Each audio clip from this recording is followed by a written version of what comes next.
I realize that you were watching me go blah, blah, blah. So hopefully you can hear me now. Please, if you're with me, uh, check in. So say hello. Let me start over. So, welcome to Sunday Night Alive Spiritual Perspectives. We come together every Sunday night to look at life through a particular kind of lens, which empowers us to live more peacefully, more powerfully, more lovingly. And thank you for being with me on this holiday weekend. So happy 4th of July to everyone. Happy Independence Day. We're here to celebrate our independence as spiritual beings, not to be victims of the world or our circumstances, as hard as that may be sometimes. So please check in. Hopefully, yes, good. Very good. Hi, Brian and Gems. Oh my God, haven't seen you for a while. So great to see you. I'm streaming to you live now from Naples, Florida. I have relocated once again. I know I move. It's very hard to keep up with me, but I am now in Florida again and in Naples. I'm back at the Unity Church here, which is really, really good. I'm actually speaking for the first time again on July 16th. So I'll remind you next week if you want to check in just for the live stream. Tonight we're doing for the next 3 weeks, really, we're doing one of my favorite things to do, which is to really look at movies through a spiritual lens. And tonight we're doing Batman, and do not be baffled by that. I mean, Batman Begins had so many spiritual lessons and so many aha moments for me so many years ago that I have continued really to bring forth really what that is for me. So we're going to do that tonight. But before we do that tonight, I'm going to pray us in. And bless our evening together. So thank you again for joining me, and turn within with me for a moment. We turn within to center ourselves, to ground ourselves from the inside out rather from the outside in. My day has been very busy. My guess your day could have been very busy as well. And so we breathe, and we remember that we are surrounded by that there is a higher power, that there's more to life than just us, that we are united in that life, we are connected through that life. And so I happen to call it God, but you can call it intelligence or love or wisdom or the quantum field of unlimited possibilities. It doesn't really matter. But I do know that we did not make ourselves and we did not make a sunset. So we are connected. And it's from that place that I bless our time together, calling it good, grand, and glorious, knowing that if we're taking the time to check in with ourselves, that something good can happen. And I also know that as we unite ourselves in love, that we affect the entire world down to the molecular level. And so I call tonight good. Ask you to join me in doing that by saying, and so it is, amen. So it's not just any Batman movie that inspired me. It was really Batman Begins. And it's such a powerfully awesome movie. I hope I can convey to you the wonder of it all, because it all starts with Bruce Wayne, who's just a mere mortal like all of us. It's where it starts. Bruce Wayne. And he is a child, the only child of the wealthiest family in Gotham City. So, and essentially what happens at the beginning of this movie, and stay with me really, because it's so much fun. What happens at the beginning of this movie is you meet Bruce Wayne, who is in an Asian prison, scruffy and angry, and I mean a true victim. I mean he's in a filthy, dirty prison. Now this is the son of the wealthiest family in Gotham City. It's like the wealthiest family in Naples, Florida, the wealthiest family in Eureka Springs. You know, he's just like the highest of the high. And here he is in the lowest of the low. So the very first really spiritual lesson is that money and power do not necessarily make us happy people. Now, Bruce Wayne did have a horrible childhood. When he was, I'm not quite sure how old he was, but he was 7 or 8, and he fell into a well, a deep well. He was out in the woods and he fell. And inside that well, so not only was he hurt, but he scared the bats. So there, it was connected to bats, and all of a sudden, this child is there, and he's got these bats all around him, and terrified him. I mean, terrified him, like traumatized him. So finally, he was rescued from the well. But around the same time, really, I think within a year, he and his very wealthy parents are at the opera, and something in the opera activated the fear of bats, and he asked his parents if they could leave. Well, he didn't really ask his parents, but his mother was wise enough to know that they needed to leave. So she says to her husband, "Darling, could we just step outside for a while?" So they go outside, and when they do, they're accosted by, they're mugged by somebody wanting to steal money from them, and the mugger kills his parents. So we have poor Bruce, who's like 8 or 9 years old, and he's terrified by bats, and his parents are murdered in front of his very eyes. Now, that's a pretty pretty scary childhood. Mine was not quite as traumatic as that, though mine was pretty traumatic for me. Yours might have been pretty traumatic for you. I mean, most people suffer from childhood memories of one sort or another, whether it's actual trauma like death or loss, or it could also be just omission, just emotional or physical or abuse, or even sometimes just were ignored or not taken seriously. But whatever it is, most of us hit adulthood in some way traumatized, in some way what I would say is at the effect of our past. So that's where the whole thing begins. So the very first perspective really from this movie is that money and power do not guarantee a happy life. So we have this idea that somebody's life was better than our life, or that if we'd had more money or more power, that we would be happier. But that is not necessarily true. So there's something else contributes to a happy life besides money and power.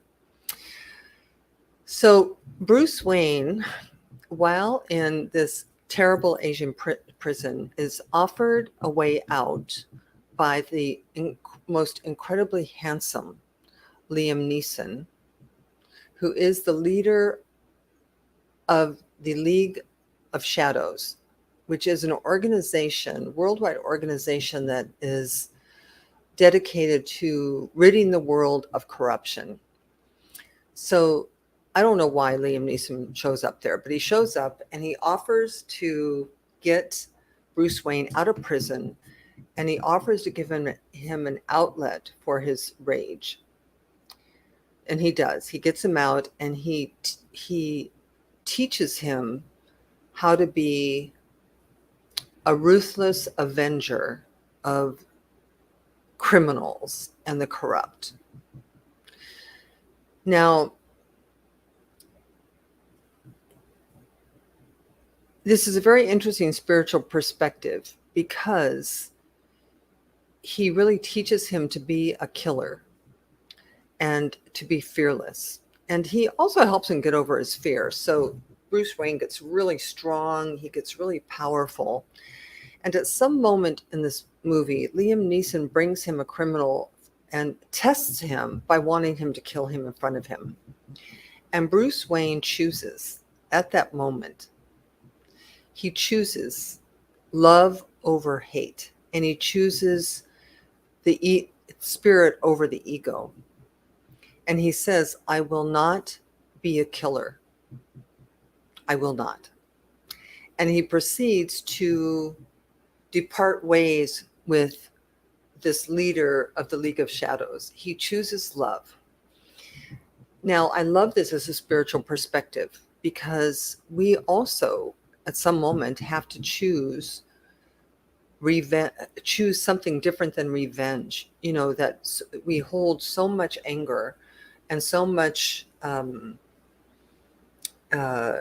unforgiveness, that oftentimes we want the person who harmed us to be killed or to be suffer as much as we did. There's this Andy Williams song from the 60s, and I can't remember the exact name of the song, but he sings a song, and every time I hear it, and I love that genre of music. Every time he sings a song, I think this is a really nasty song, because essentially he's saying, I can't wait to see the day when someone does to you what you did to me. And I think she dumped him or broke up with him or divorced him or something. But can you imagine living your life hoping that some harm comes to another person or other group of people? It's so the spiritual perspective that Bruce Wayne demonstrates in this moment is, I'm not going to go down that path of revenge. Now, he does go down a path of justice. He does do that. And that path of justice does involve some violence where people do get harmed. But that's a different spiritual perspective. But this one here is he chose. He healed from his pain.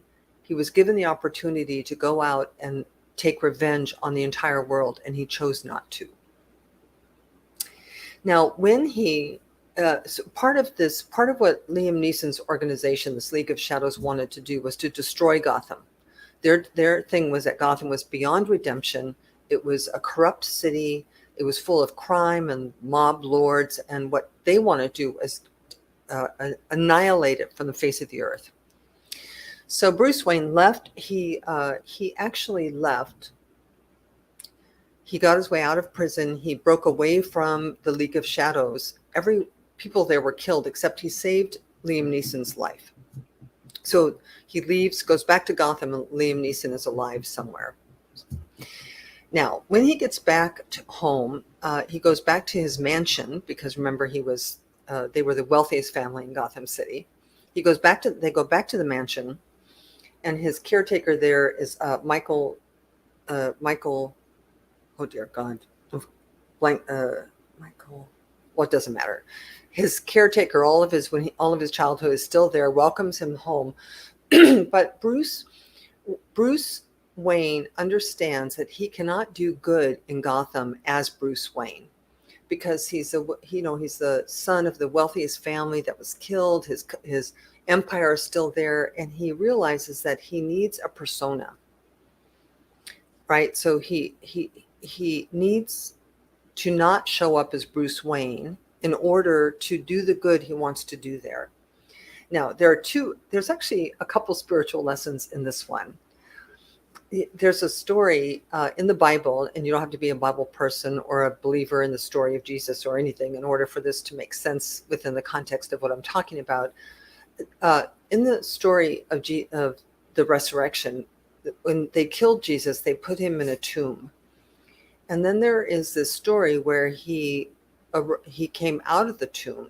He came back to life, and he arose from the tomb and walked among his people, his family, his friends, but nobody recognized him. And for me, there's a very deep metaphysical meaning there, where you can't really minister to your family as I can't minister to my family as Denise. You can't minister to your family as John or Joe or Sue or Brian. That somehow we have to transcend our human identity in order to bring forth a spiritual truth or spiritual reality. So Jesus did not come back in his regular body. He came back as something that was unrecognizable.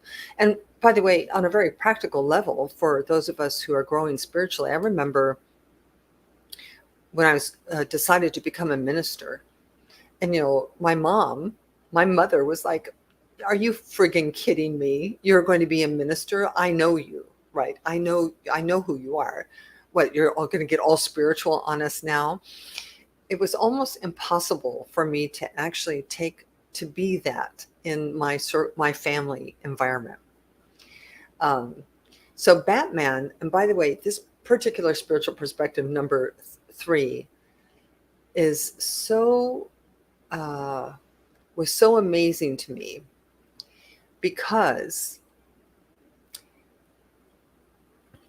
Bruce Wayne did not become Birdman or Dolphin Man. He did not become Eagle Man. That Bruce Wayne chose a persona of the thing that he was most afraid of in life. That he chose to that past fear became the cloak he wore in order to go about the business of deliverance for him, of really giving his gifts and talents to the world. Now, I find that amazing because it leads us to an awareness that our past may serve a different role than we believed possible. Because I'm actually jumping out of sequence here of my spiritual perspectives. But he actually used a past that destroyed him to create a future that empowered him. So where bats were the source of his mental breakdown, his landing in an Asian prison, his alcoholism, his destruction, his disempowerment, actually became the very same thing that empowered him, the very same thing that made him turn out to be great. Now, I'm gonna jump. I did these out of turn because spiritual perspectives number 4 was some time when he went back and became Batman. And if you remember the movie at all, it was very violent. I mean, people got killed and property got destroyed and there was chaos. And I mean, it wasn't like it was this feel-good movie because there was a lot of violence in it. But remember, he chose justice over revenge. Now, that's not a thought that isn't valuable to us today, because the question often comes up for people that what do spiritual people do when evil or bad people or people who are not healed and actually go out for revenge do the things that they do? We're talking about school shootings and violence against groups of people, whether it's ethnic or gender, or whether it's the Irish and the English, whether it's the Russians and the Ukrainians. It's like, what do we do as spiritual people? What do we do? So there's never a really great answer to that, because it's not that we don't do nothing. We can't let the ego run rampant in our world, or the world is going to be destroyed, because that's what the ego does. So sometimes it's not what you do, but the energy, intention, and thought behind it. So Bruce Wayne goes back to Gotham. He makes a couple of useful alliances with people, and he creates the persona of Batman in order to save his city. And in the process of saving his city, there is some appearance of violence and destruction. But that's different than what Liam Neeson would have done as the head of the League of Shadows. He would have annihilated Gotham from the position of hate. Bruce Wayne became Batman and saved Gotham from the position of love. So sometimes you have to call the cops. Sometimes you have to do the appearance of harm to someone. Where I was living recently was in North Fort Myers, and I remember very recently last year that there was a neighbor who was in the throes of alcoholism, and a neighbor had gone over to talk to him, and he had threatened to commit suicide. And this woman was very upset. She was like, "No, what can I do to help you? What can I do to help you?" He said, "Nothing, just leave me be, leave me be." And she called the police, and the police came and had him taken somewhere to protect him for 10 days. And he was absolutely livid. He was not grateful to her for doing that at that time. He will be at some moment, I'm sure. But she had to actually make kind of a harsh act in order to do good. But again, it wasn't out of revenge, it was out of love. So spiritual perspective number 4 is sometimes it's not what you do, but the energy, intention, and thought behind it. So, um, so do you see? Do you see? For me, the number one thing is that he chose Batman. That he had this horrible past. Now, in our spiritual growth, one of the primary things we need to do is come to peace with our past, whatever it is. And it's not always easy to do because in Bruce Wayne's case, it was violent. It was horrible. Like nobody would condemn him for becoming a hopeless drunk, or condemn him for committing suicide, or condemn him for languishing, or condemn him for not stepping into the fullness of the possibility of his being. Um, but that's if you look at our past spiritually, and that we can sometimes see that maybe what we experienced was necessary. One of the people who did this really, really well was Patrick Harbula in his book, Magic of the Soul. I remember in my own training and my own study, this was a very important idea he brought forward in this book, which was that our childhood, let me back up for one moment. From the deepest metaphysical idea in this moment that I can give you is that we are powerful souls or spiritual beings who chose to be here, that we chose to come from the invisible side of life into the visible, into visible form, and that we chose it on purpose. We chose our parents on purpose. We chose our circumstances, our color, our gender on purpose, for the intention of evolving ourselves, our souls. Now, that's a very advanced metaphysical teaching and idea, one that I embrace and fully accept. You may not at this moment, that may feel like, oh, come on, really? But Patrick Harbula's book, Magic of the Soul, talks about this, and it talks about how our childhood experiencing and what was missing for us or lacking or what happened was absolutely necessary for us to identify, define, and live our life purpose. And I happen to love this because it makes life make sense. I mean, I guess it could be all accidental. You know, your parents got together and had an amazing night of passion, or maybe it wasn't an amazing night of passion. Maybe it was something less glamorous. And voila, there you were. But I don't think that holds up when you look at how organized and methodical this universe is. That this universe is governed by intelligence. We are intelligence personified. And that makes perfect sense to me that we had something to do with what's happened to us this entire incarnation. And that the only choice we have is how to approach it, how to think about it, how to feel about it, how to put it into a perspective that empowers us rather than disempowers us. And it really is what I love about this movie, because Bruce Wayne was disempowered by bats, disempowered by the death of his parents. He was left to languish at the side of the road, and yet somehow he was saved through the awakening of his spirit and taking on a spiritual identity. And taking on that spiritual identity empowered him to move forward in life in such a way that he saved his parents' legacy. He saved the city he loved. He worked incessantly for the remainder of his life to restore it to its original glory. And I think that's what we're here to do. So I think that ultimately the spiritual perspective is whatever happened in the past makes more sense when we look at it from a point of view that we are more than we think we are. We're more than who we think we are. So that's my spiritual perspective for this evening, is really to see.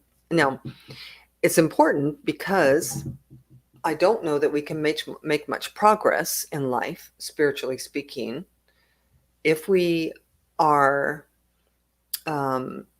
stuck in the past, if we are holding on to revengeful thoughts and feelings, if we are angry, if we feel that life's been done to us. I don't know that, you know, like most people, I kind of was a Bruce Wayne until I was around 45.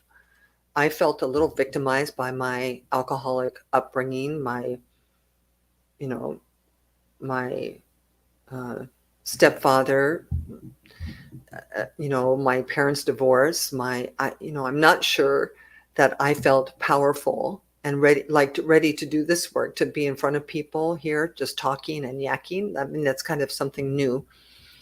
So I think that one of the most potent things we can do ultimately is to somehow to make peace with whatever happened the first 20 years of our existence, maybe longer, but you know what I mean. So Batman Begins gives us uh I yes coming so yes, wonderful comment, coming to this realization at age 75. But what a wonderful way.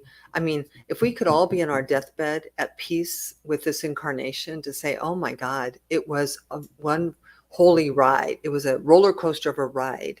I wish I knew now I wish I could have known at 20 what I know now. I wish I could have known at 40 what I know now. But it's never too late, because consciousness is an evolution, and consciousness is also compounded. So you can't unknow. You can never unknow what you know. You can never unknow what you've learned. So it's somebody said once that you can't take a rubber band, you can't take something and stretch it and have it go back to its original form. That every time you stretch, every time you grow, every time you have a new realization, every time love leads the way for you, which is really the point. The point is to uncrust our hearts, open our hearts to forgive everyone and everything to forgive everyone for everything. Because in this deepest metaphysical understanding, you made them, you created them, you chose them so that you could become who you're meant to be. So thank you. Thank you, stepfather. Thank you, parents. Thank you, life, for all that you have given me so that I can be here in this present moment of my awareness, wherever that is. I'm here to tell you that as on the spiritual path, this awareness does not give you a ticket to nirvana every day, because every day we practice, right? The world is still the world. The ego's still out there. The ego is still over here, and we have to practice. So that's what we do. We fall in love with life. We forgive life. And then every day we fall in life all over again, and we forgive life all over again. And every day, hopefully, you love yourself a little bit more. You respect yourself a little bit more. And ultimately, at the end of life, on our deathbeds, we feel satisfied that we did the best we can do. So that's our lesson for today. And happy 4th of July. So that's it. So we'll be together next Sunday. Let me, you can, if you're joining in for the first time, I think I was muted for a minute at the beginning. My name is Reverend Denise Schubert. I'm a New Thought minister and difference maker in the world as much as I can. My website is deniseschubert.com. All of my past blogs are out there. The videos are all on YouTube. You can go to YouTube and see all the past videos, by the way, which is, I didn't realize they were sitting out there, but they are. If you are spiritually fed by Sunday Night Alive and you want to support my ministry, you can do that. I welcome it. It gets me to Africa every year. You can do that through the website or through PayPal, Zelle, or Venmo at revdschubert.com. If you're interested in spiritual coaching, if you want to talk out your past, if you want prayer or anything, you can email me at revdschubert@gmail.com, and I am pleased also and happy to do that. So as always, it's wonderful to be with you. Let me pray us out and know the truth for you. So good to see you here. And take a breath. Let's just take another breath. All right. So join with me as we once again turn away from the outer world. The conditions, people, places, situations, circumstances in the past are right where they're supposed to be, doing what they're supposed to be doing at this time and space. And we turn within so that we can begin to live from the inside out. So we can begin to become familiar with the space within us that is the location where our higher power or spirit or God or love lives. It's really, you can find it in a tree, you can find it in the world, but it's way easier to find inside. So inside of you lives love, lives power, lives intelligence. You are intelligence personified by the presence of God, which is both within and without. As I said today earlier at Unity, we may not be all that God is, but whoever we are is unique and individualized expression of that. We are that. And so it is from that place of community and connection, of unity, that I speak a word of thanksgiving for our coming together tonight. I speak a word of empowerment upon you, a word of blessing upon you, knowing that right where you are whole and perfect and complete. You are as God made you in the original moment of your creation. That there is nothing in this lifetime that has marred your perfection. There's nothing in this lifetime that cannot stop or block you from expressing your divinity. And so what I know for you and claim for you is that you choose justice over revenge. You choose love over hate. You choose spirit over the ego. And that as you do this, your life will unfold in purposeful ways, because once that happens, you can then take on your spiritual persona and you can go out and do good works in your world. And so I'm so grateful to know this for each and every one of us, so happy to claim it and name it, and to know that as we move forward from this time together, that we take steps in the direction of our greater good. And so for all of this and so much more than words can say, I am grateful. We just allow this time to be, and we leave here at peace. And so it is. Amen. So namaste. I will see you next Sunday. We are going to be exploring Alice in Wonderland, and I look forward to that time with you. So have a wonderful holiday weekend, and I will see you next week. Peace and blessings.